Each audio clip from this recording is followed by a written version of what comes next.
재배치만 했을 때 그 효과가 적으면 만족도는 떨어져요. 이 너무 블록해서 이게 너무 좀 날씬하게 하고 싶어요. 이렇게 해서 오시는 분들이라도 블록한 게 날씬해졌어요. 자, 날씬은 해졌어요. 근데 날씬해진 그 모양이 좋아야죠. 그러니까 의사가 할 역할 중에 하나는 환자분이 원하는 걸 그대로 해주는 건 아니라고 생각해요. 본인은 내가 이거를 좋게 하고 싶어서 오셨지만 그러면 이거가 이렇게 되게 되면 이런 일들이 생기니까 이런 일들이 생겼을 때는 이런 것까지 같이 이렇게 보완을 해서 이렇게 해주는 게 이런 모양이 더 좋지 않으세요? 이렇게 이제 말씀을 드려야죠. 환자분이 어떻게 다 알아요.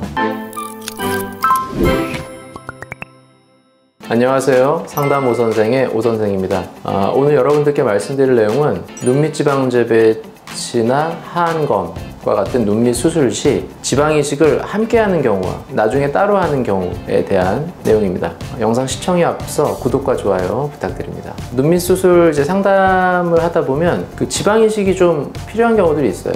눈물 고랑이나 앞광대나 이런 부위, 그리고 인디안 밴드가 있는 이런 부위에 볼륨이 없으니까 볼륨을 채워주면 훨씬 눈밑 모양이 좋아지는 경우들이 있거든요. 그래서 이제 지방 이식을 같이 하시라고 이제 말씀을 드려요. 그러면 되게 막 놀라세요. 생각을 안 했으니까.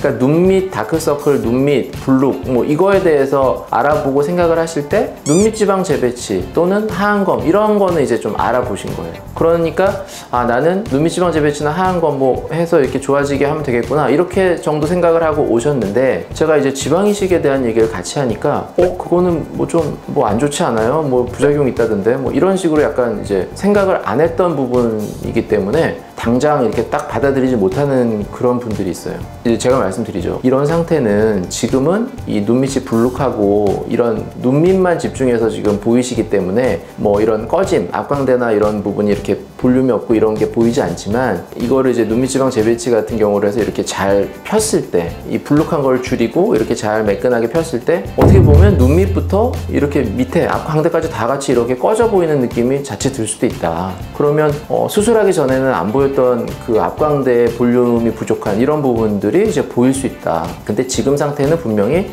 볼륨이 부족해서 채워주는 게 훨씬 모양이 좋아진다. 모양이 좋아져야 수술에 대한 효과도 좋아지고 만족도가 높아지고 그래야 좋은 거 아니냐 이제 이렇게 말씀을 드려요. 그러면 이제 다 얘기를 들으시다가 그러면 내가 일단 지금은 이번에는 재배치나 하안검을 하고 나중에 모양을 보고 진짜 원장님 말씀대로 진짜 꺼지면 그때 가서 지방 이식을 하면 어떻겠어요? 이러면 그것도 괜찮아요. 그것도 상관없어요. 그래서 그렇게 말씀을 드리거든요. 그러니까 그게 충분히 이해가 돼요. 그런 게 나는 이걸 생각하고 왔는데 다른 것까지 해야 된다고 그러면 조금 당황스러울 수 있죠. 그리고 다른 걸 잘 모르는데, 그리고 그거가 좋다는 얘기도 있지만 안 좋다는 얘기도 있는데, 이러니까 미처 생각을 다 못한 거죠. 그러면 따로 하는 거랑 같이 하는 거랑 뭐가 차이가 있느냐 이제 이렇게 물어보시죠. 그냥 수술을 2번 하는 거다.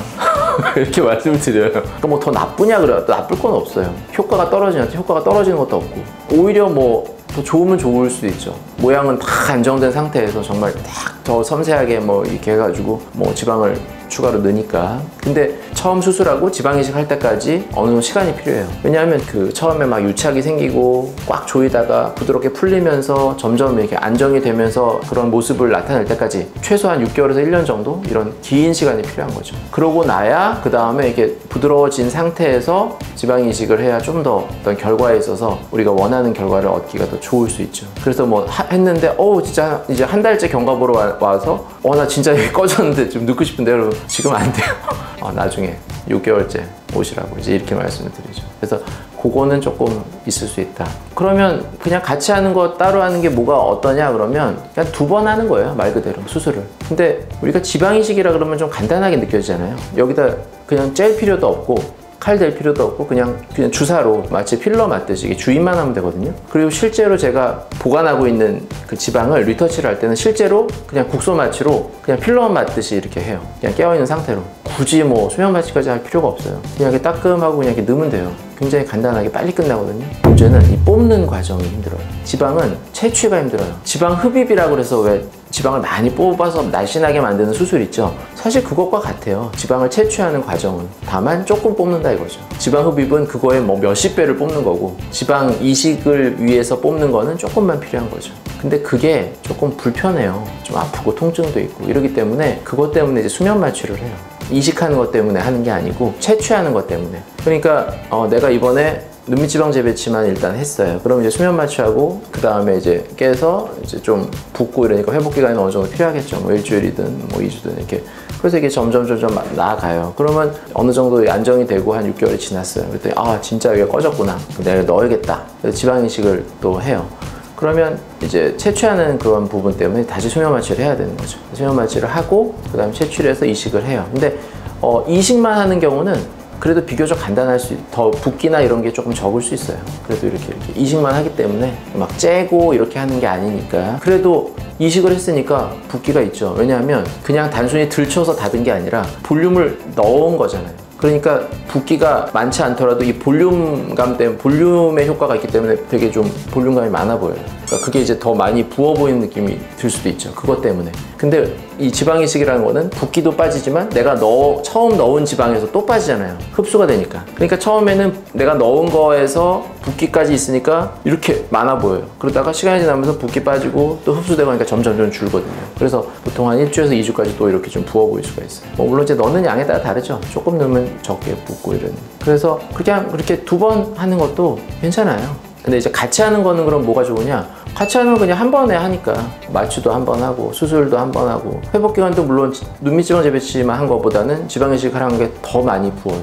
더 볼륨도 커 보이고. 하지만 어차피 부을 시기잖아요. 그러니까 여기서 이렇게 부어서 빠지나 이렇게 부어서 빠지나 일정 기간이 지나서 이렇게 줄어드는 거는 비슷하거든요. 그러니까 어차피 너무 볼륨이 없고 꺼져서 나중에는 진짜 이거는 해야 될 것 같다 이렇게 생각을 하시는 분들은 이제 같이 하시는 거예요. 채배치만 했을 때 그 효과가 적으면 만족도가 떨어져요. 이 너무 불룩해서 이게 너무 좀 날씬하게 하고 싶어요. 이렇게 해서 오시는 분들이라도 불룩한 게 날씬해졌어요. 자, 날씬해졌어요. 근데 날씬해진 그 모양이 좋아야죠.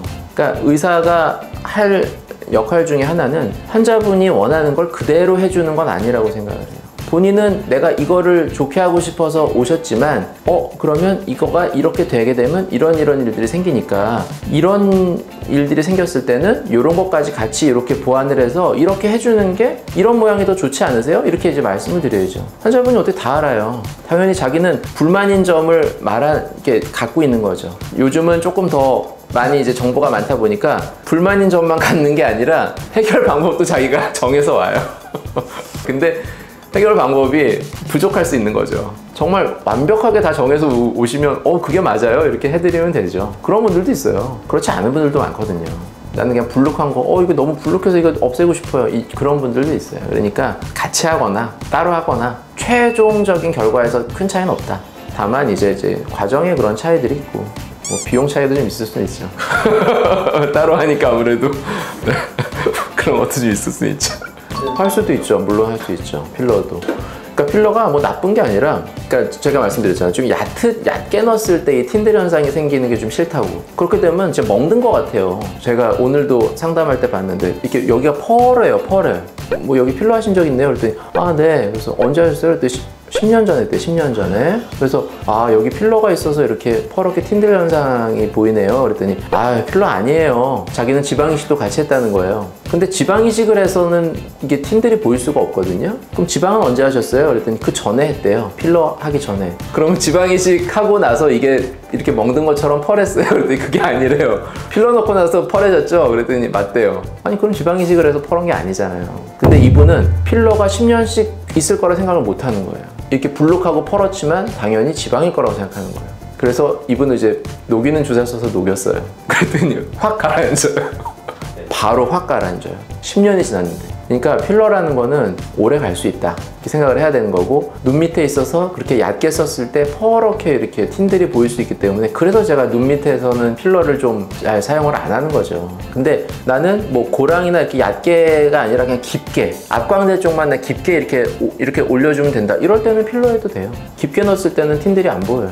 그러면 정말 내가 눈밑지방 재배치하고 나중에 앞광대 꺼진 거에 대해서 나중에 보니까 여기가 좀 꺼져 보여, 여기만 내가 필러 하겠다, 이것도 괜찮아요. 근데 이제 고랑선 같은데 여기가 이렇게 선이 약간 보일 수 있어요. 재배치를 하더라도 이 단차 같은 게 좀 보이고, 그럴 때 그 나노펫을 이용해서 지방을 약간 넣어주면 그런 게 조금 더 펴지거든요. 그런 것도 되게 좋은데, 이제 필러로 이제 그렇게 하려고 이제 약간 넣으면 얇게 넣다 보면 이제 고기가 이렇게 띠처럼 푸르스름하게 이제 틴들이 보이는 거죠. 그러니까 이제 필러를 못 쓰는 거죠. 네, 지금까지 그 눈밑 수술하는 경우에 지방 이식을 같이 할 거냐 아니면 나중에 따로 할 거냐, 이거에 대해서 말씀드렸고요. 더 궁금하신 점 있으시면 댓글로 남겨주시면 제가 직접 답변 달아드리도록 하겠습니다. 지금까지 상담 오 선생의 오 선생이었습니다. 감사합니다.